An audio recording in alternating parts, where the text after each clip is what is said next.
Welcome to Charlene's Vision, Kiss the Frogs. So this is really our third episode talking about Kiss the Frog. So we're going to go back and reminisce what we talked about a little bit the first time, and then we're going to move forward just so we just didn't catch the other shows, at least you're not off. So the first thing is like day one, what to expect, right? Like what to expect. You know, you set up your profile, you have your pictures, and I do always recommend put some real pictures on there, not filtered with a whole lot of, you know, bunny hats and stuff like that. Just something real because they're going to see you anyway, right? So definitely have something where they definitely say, okay, this is the person I saw in the photo. That's what you want to portray. You want to have the person that's saying something like that. And of course, not having like 20 pictures, right? We want like about maybe 3 or 4. Definitely a full shot. I always recommend a full shot is always good. Absolutely. Right. So after that, and so what to expect? You know, you're going to... Yeah, I mean, so people get really excited when they say, okay, I'm going to do online dating. This is really exciting for me. Okay, maybe they do some research. They pick their online show online show, sorry. Well, I'm on the online show. Online dating website that like matches for them. Maybe it's based on their age or the excitement of like the features it offers. But then when they start, they're like, well, how do I set this profile up? Okay, I paid the money. I'm good to go. I'm ready to start. As you mentioned, Charlene, you want to get your photos there, right? You want to get everything going, but you don't want to write a book. Exactly, and that's important as well. And so, Ed, what do you think? Should you go into like how many kids you have, how many grandkids you have? Do you think that? Let's talk about what should be in a profile and what should not be in a profile. Let me think about it. No, you don't want to put too much information. And we mentioned in our last show, people putting pictures of like their kids. If you put in your profile you have kids, they're going to know you have kids. You don't need to show your kids because you don't want that photo being misused. Also, I wanted to say there's a check marks of stuff too, like, you know, have kids and don't want kids because there's little checks. You know, do you smoke? So you either hit yes or no. So those, I think that would filter out so you don't have to answer all those questions. Yeah. Because some says have kids, do not want kids, and some say, you know, don't have kids or want kids. So I think that would filter out so they'll know if you have kids or not. Yeah, there's definitely a difference between completing your profile in its entirety, meaning answering all the questions and so forth, versus writing a book. Oh, well, you know, like 5 years ago, I got divorced, and then I met some people, and the rules about, and then I got a new job, and then now I moved here to connect. They'll get to that point when they meet you. Exactly, and I do recommend that as well. So, of course, you know, we always say safety's first, right? So don't be giving them your phone number the first time, and don't be adding your phone number. And of course, never pay the person as well, because there's a lot of scams out there that's going on as well. So you want to be, if someone is asking for additional money, you don't want to be sending money, no credit cards to the person as well. So definitely there's some safety features. And I think they always talk about that as well. And I think there's some good ones and some ones that's not so good as well. Yeah, not necessarily a rule, but if you go on a site where it's very cheap or free, you're going to probably find a more population of fake profiles or robots, things like that. Now, you can find that in stuff that you pay for as well, exactly, but you have a little less likelihood of that.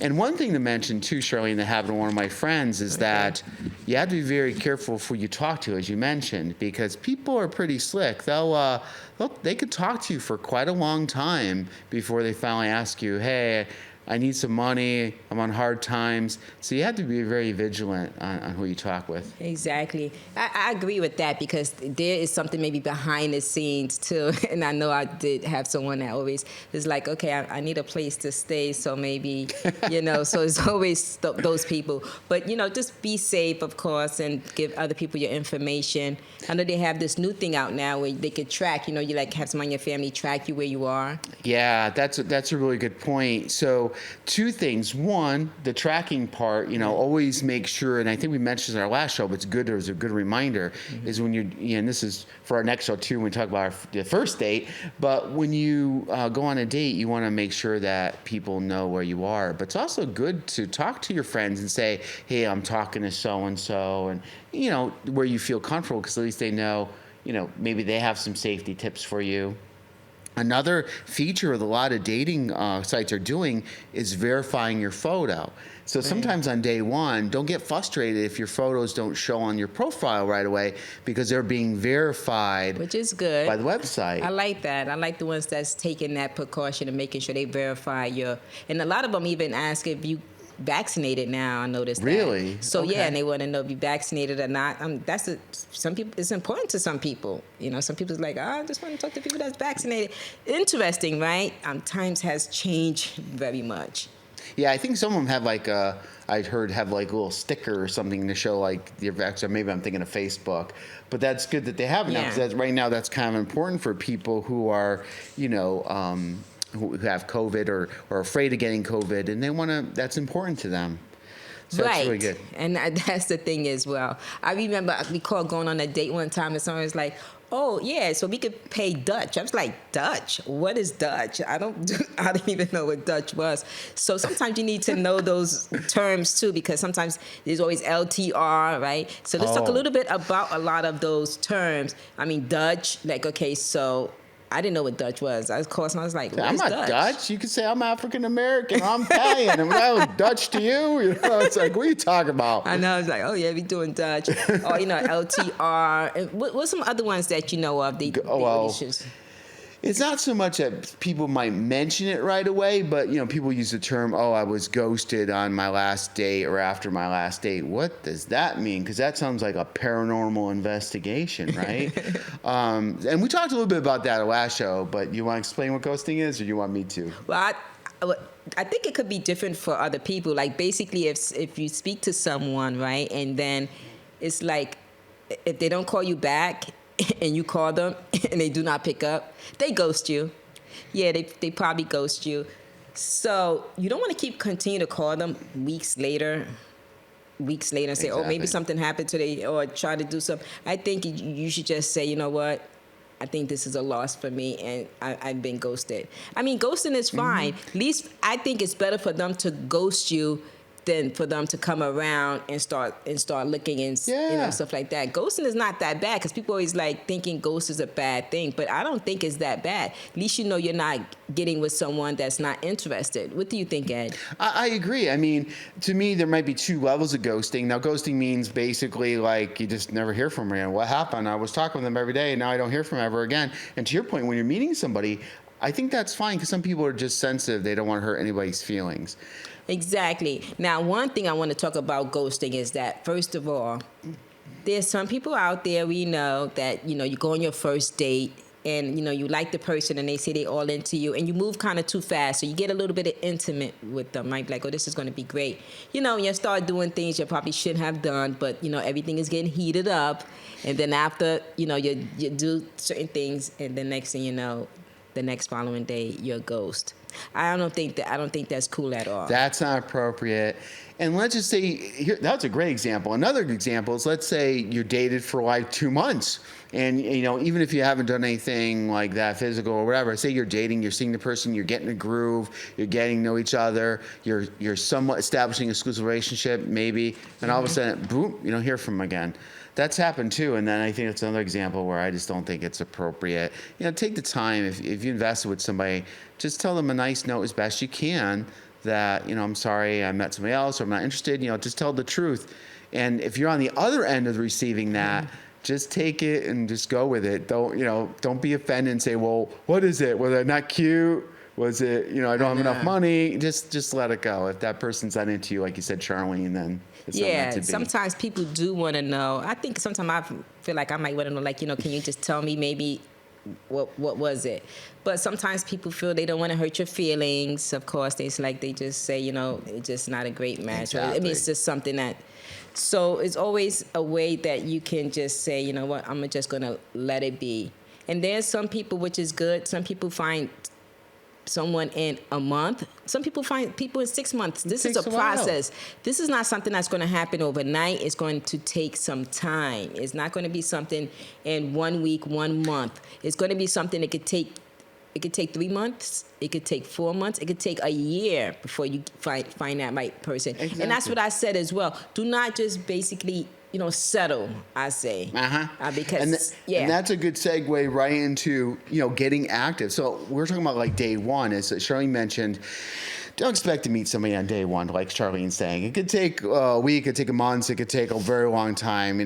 Don't settle, but get active. So if you're on day one, search, see what the population of people that are interested in you, and you take advantage of those filters. Meaning, if you want somebody who doesn't smoke, who's at a certain age range or a certain location, exactly. Do some. Even if your profile isn't ready picture-wise, go in there, do some searching, start sending out some likes. If you see something, don't wait to get active. Jump in there and get active. What do you think? Yeah, I think that's great. I think you just go in there, get active. You can say like, and to many, it's a like, okay? So they respond back, and sometimes they may not respond back just because you like them and be like, oh my goodness, this person is so good for me. I really, really want this person. I got one. I'm sorry, I got a good one for Charlene, because I know you and I in the past have had this experience. I'm sure many people have. You ever get the thing where it's like, hey, thank you so much for the like. I see we have a mutual like, so what do you do for work? I work. Oh, what do you like to do for fun? Stuff. You get those. Exactly. You get those as well. Someone with like a 1 or 2. What do you think that is? It could be many things, right? It could be someone that's just non-communicative. They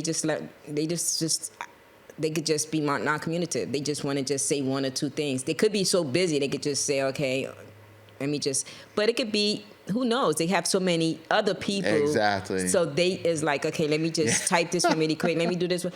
And I think that's one good thing. You have variety. Right. But I think the best thing is to be honest, and we already know that you're looking at other people. And one thing I do recognize is that a lot of a group of people sometimes looking for almost like the same thing. Everybody looking for a good, faithful person, right? Who wants to say, oh, I'm looking for someone that talks to multiple women or multiple men? Who would look for someone? So a lot of us, I think that wants to look for the same type of people. Don't you agree with that? Oh, absolutely. I mean, everybody has something different that they're looking for, but find those qualities. If you don't like people with one-word answers, or you don't like people who are, after 2 or 3 dates, they're still seeing 3 other people, and that doesn't really feel good to you, definitely move on. And you got to keep other things in mind too. Like maybe there's a certain spirituality, religion that, if you're a Christian, you want to find many people are Christian. If you're a parent, you want maybe find somebody with kids. I mean, what's nice about these sites is you can customize in the filtering for you, and as you go through, you could just, I don't want to say ghost people, but you might meet people, they're nice, and if they're not fit for you, you move on, right? Exactly. And one thing we all know is that people want to fit a profile, and they want to do, oh, this person like fishing. You don't really like fish. I don't like fishing, but I'm a fish because this person likes to fish. That's not going to work, because if you really, really can't stand fishing, it's not going to work in the long run, because technically you're going to feel uncomfortable after a couple of months because you really don't like it. Do not try to mold yourself into getting someone, and they should not be molding themselves to get to you. You need to really be yourselves, because that's what's going to actually shine at the end anyway. Eventually it's going to come out saying, I really never liked to fish anyway. I wish I saved those photos from years, because you hit the nail on the head. There was a couple photos that I've seen in the past, profile pictures of women holding up fish, but they weren't holding up like, look what I got. They're like this, like this, doing this. And I'm like, to your point, if they don't like fishing, be who you are, in every aspect, because that's who they're going to meet in the long run. So, they're eventually going to see you. I agree with that. And always don't be too eager. Take your time, be patient, especially like, let's say, date 1, okay, we going someplace. Oh, that's nice. So we go to a restaurant, of course, a nice place you want to meet. Let's talk about that, because because that's our next show. We're going to talk about the first date, but what's good to give a little bit about it. Yeah. But what I want to ask you is that I know a lot of people say, when do I take it the next step of like messaging on these sites to going for a phone call and then leading up to that first date? What is your thoughts on when and of course it's individual taste, but what do you think the overall feeling is from going from messaging to phone to then a first date? What's your thoughts on that? Well, I think it definitely needs to be mutual, right? So it needs to be mutual. You both need to be on the same page, saying, hey, you know, what are you doing Friday night? Hey, I'm not doing anything Friday night. What you think about going XYZ? Hey, that sounds like a nice place. Of course, a public place. You know, usually food is always a restaurant, is always a place people go. I know people go other places as well, just, you know, taking a walk. But I always want to be someplace public. I don't recommend you taking a walk in the woods. Like, oh, I like to hike. You want to go hiking on the first day? You might stay at the hiking it's site. 32 degrees. Don't even Let's go come hiking. back. Yeah, it's 32 degrees. I'll go hiking. Yeah, I like to hike. I want to take you hiking, and next thing you know, 2 went up, but 1 went down. So, I mean, everybody's different in terms of going from the messaging to the phone call or, you know, to the first date. I'm sure there's probably an average cadence of, okay, I talk to somebody for about a week before I give them my phone number or texting, and then I go on a date a week after. But everybody's different. But I would warn you, if people want to go the first day, if they're asking you to friend request you on Facebook, you know, instantly call you and setting up a date for tomorrow, that's probably a little too much, Charlene, don't you think? Yeah, I think so too. I mean, take your time. This is fun. This is fun. It's supposed to be fun. It's supposed to be fun. And, you know, but just be safe too, you know. And, you know, like I said, that you're going to find multiple people, but do not let that discourage you. There's someone out there. I'd always say someone out there for everyone. I don't know, but there is. There's multiple people for one person, meaning there's not just one person. You can find people, so don't be discouraged. It just may take some time, but there's always somebody for somebody. And the one last note before, because I want to see if you want to talk about any of the stories that I have for you. But before we get to that, the one thing I'll say is, you know, when you're comfortable going on the first date, when it's right for you, go for it. If you feel like there's something odd about it, make sure you tell a friend, and also pick a place that's very simple, like coffee or something like that. Right. But what do you think? You want me to tell you a story? You want me to read you a story, a funny story? Yeah. Now, I haven't told you any of these. So when we do these, I never send them to her ahead of time. So she has no clue what I'm reading, right? And vice versa. I have no idea. So I don't know if we're going to have time for two, but I'll read you the title of each one, and you pick, okay? The first one's Gone Catfishing. Oh, catfishing, that's another term really quickly. What catfishing means is you go to meet somebody and they have long blonde hair and they're really tall and they're a certain age, and you get there and they really have red hair and they're only 4 feet tall and they look tall. That's what I'm just trying to exaggerate. That's what catfishing means. Okay. The second one's called Tinder Troll. Ooh, they both sound interesting. So let's do the catfishing one since you went over that. Okay, sounds good. My first Tinder meetup also happened to be my first date after shattering breakup. I felt all kinds of badness for finally getting back out there. Oh, I'm sorry. I can't say the word. That's why I said it that way. It was like a swear word. Let me rephrase it, and I'll delete the bad word. I didn't say the bad word, but I felt all kinds of confident in myself for finally getting back out there. I was already into this guy. His pictures were cute, and texting was good. He was a high school music teacher. I'd had painted him in my mind as a very interesting man, and he was into musical theory. I showed up and found myself face to face with a version of a man who was 10 years older and 20 pounds heavier, and his pictures were totally different than I expected, from what I expected. He wouldn't have been so terrible if he also didn't talk only about himself for an hour. At the end of the night, saying he didn't feel like there was a connection with anyone in years. I legit said nothing the whole time we were together. Lesson learned, manage your expectations, especially on Tinder. So I'm sorry if I read that. I'm trying to take there's some misspellings and some swears, so I kind of jumped over those. No problem, but I get the gist of it. Definitely, he didn't look anything like his profile, right? And that's something we talked about. So he was, of course, people gain weight. I see that all the time. Like, and then sometimes, remember, pictures make you look heavier as well. So yeah, and we 20 talked pounds, 20 and pounds. then he was older. Yeah, I think when you actually on those sites, you can't. There's an age you have to actually have the correct age. Yeah, but there's been many times in the past where I've been on the dating site and I'll say, "Oh, I'm," we'll say they're 37. I'm making up, and then in the profile or description say, oh, I didn't know how to change the age on the Oh, site. that's true. I'm really 47. I just made a mistake. Okay, look out for those. But in this case, yeah, I mean, people may be a little heavier, but as we talked about in our other shows, make sure your profile picture is no more than 2 years old. 2 years older or newer. And if for some reason you did change quite a bit, whether it's new hairstyle or something, then have more recent photos, but do not send photos like of yourself 10 years ago or something like that. Well, people want to go on dates. That's attraction right there, Yeah. right? Hey, if I'm showing a picture of 19, how many likes will I get? And how many dates will I go on? People got to decide. Do you want to go on 20 dates where they're because the honesty wasn't there, or 1 or 2 really good dates? Right. And that's for That's people true. to decide. That is definitely true. So if you have any questions, you can definitely follow us on kissthefrogs.com. Yeah. And if you have anything, we will definitely respond. Send in your stories. We would love to hear them. Yeah, we get these online, but we'd rather hear from you, and it'll be anonymous. We don't have to mention any names or anything like that. You can send us either go through kissthefrogs.com or kissthefrogs@outlook.com is our email, and send it to us. We'd love to read them online here. Yes, that's good. So thank you for watching. We appreciate you. And until next time. Thank you for watching Charlene's Vision.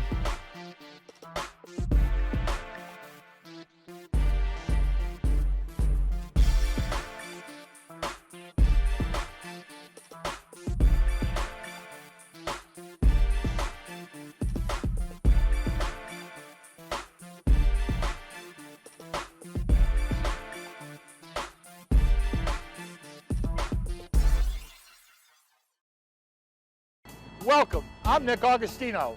I'd like to welcome you to the Clam Box, where we do seafood our way. We got lobster roll, fried clams, fish and chip, fried shrimp, and our famous onion rings. We put a lot of precaution into the safety for you and your family.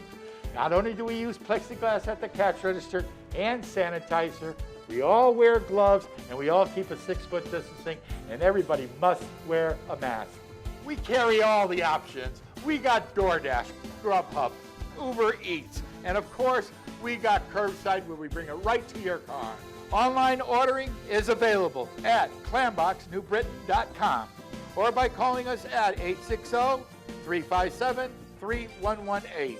The Clam Box, 586 West Main Street, New Britain.